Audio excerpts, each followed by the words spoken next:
Jaryd, thanks for doing this interview with me, man, especially because you are supposed to be performing here at the Great Hall in probably another half hour or so, and being part of this Canada's Walk of Fame Emerging Artist.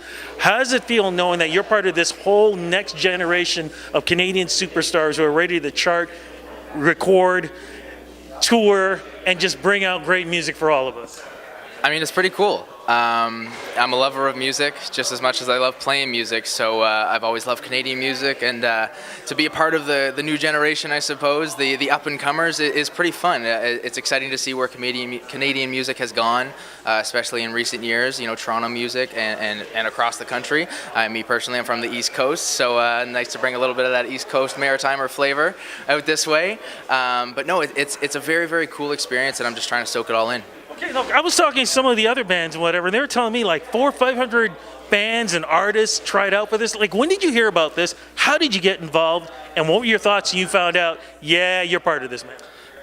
Yeah, it's kind of a funny story, actually. I remember specifically the deadline for this contest was April 30th because that's the date I entered. I didn't know about the contest, unfortunately, and I was talking to a friend of mine on Facebook, a good friend of mine, Will. She goes by Will. She's a great artist in her own right. You should check her out. And she hit me up on Facebook. We were just talking about other things, and she said, "Oh, by the way, you should check out this great contest with Canada's Walk of Fame." So I entered that night, right before the deadline, threw a song in there, and a few months later came out as the grand prize winner, which is pretty cool. So I was very, very lucky, I should say. Musically, man, you said East Coast. What were you doing out there, man? And what kind of style of music are we talking about? I mean, I play guitar and sing. I'm a singer-songwriter at heart, but I kind of dabble in everything. I'm definitely, I would say I have a soulful voice. So I would, if I had to pick a genre, I'm like soul pop. But I dabble in hip hop, I dabble in folk, I dabble in anything, R&B a lot recently. So I kind of play a little bit of everything, and it's my voice that kind of ties it together in my stories. So. And that's what I want to get into, man. What kind of stories do you like to tell through your music? I mean, real life things, relatable experiences that everyone goes through. One of my a big thing in my music is mental illness. I've gone through a pretty rough bout of mental illness in my time, in my short, life, and along with a lot of people I know, and it's so common. And so for me, it's a very important thing to talk about, and I have absolutely no problem talking about it. So that definitely comes through in my music. Love, obviously, one of the biggest things in music. I sing a lot about love, and really whatever's on my mind. If I got to get something out, it comes out of my music. Now, was that the kind of stuff that we got from the EP that you kind of mentioned to me before that was released? Was it in April, I think you said? Back in March of this year, I released my first EP. It's more of a demo, I would call it. But it was really just to kind of put something out there for people to hear, kind of what I was doing. And it's an eclectic mix of music. There's a rap song on there, there's love songs, there's kind of stuff that'll get you up and moving.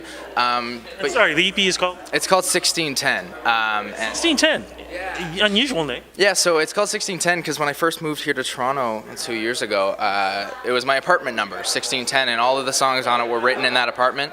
Another kind of interesting story, I lived on at 666 Ontario Street, which was the first place, flying to Toronto. I was subletting an apartment from a friend of mine back home who happened to be moving out. And I just kind of hopped in there and was like, wow, this is a great omen for me, coming in here. No bleeding walls or anybody going to get out. No, it was, it was a great spot, up in St. Jamestown up here in Toronto. So oh, man, you're really rolling on 666 Jamestown. Are you sure there weren't any bleeding walls? I mean, I personally never experienced them. I wouldn't be entirely surprised if there were something. I definitely had. It was an eye-opening experience, but it was an experience for me. I soaked it all in, and I don't live there anymore. But I have nothing bad to say about it. There you go. But I need to know: is there going to be new music happening in 2018? Yes, sir. I've got a lot of exciting things coming out. Just a little plug here. I'm also a part of a new TV show on CTV called The Launch. Dude, I've been seeing that stuff. The commercials all over the place. Congratulations on that. How did that get hooked up?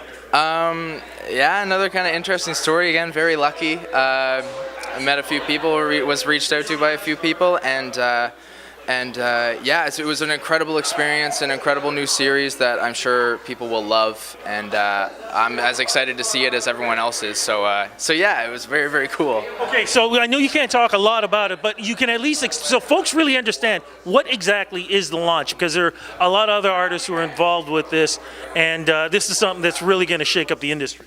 Yeah, it's an incredible new series with CTV involved with Scott Borchetta, who's one of the biggest names in the music industry. And it's really tailored to artists. It's tailored to new people trying to break into the industry. It's called The Launch for a reason. They're trying to launch new artists into the world. And it's really, really cool. I was absolutely blessed to be a part of it. And yeah, I'm just excited for everyone to see it. I'm excited for you, man, for all of this stuff. Look, for us to follow you when you're on the launch or anywhere else that you are in this country or anywhere else around the world, social media, where do we go with it? Absolutely. Pretty much anything you can find me is under my name, at Jaryd Stanley, Jaryd, Stanley like the Stanley Cup. Jaryd Stanley Music on Facebook specifically. But yeah, you can follow me on Instagram, Twitter, Facebook, all the good things, Snapchat, all the newfangled. I'm sure there'll be something new soon enough. But I post everything on there, any new music, any new updates, any shows. My website, jarydstanley.com, I also post on there. So yeah, Google me, I guess. There we go. Congratulations, my friend, and all the best, and rock it out tonight. Thanks so much, Rudy. It's been a pleasure.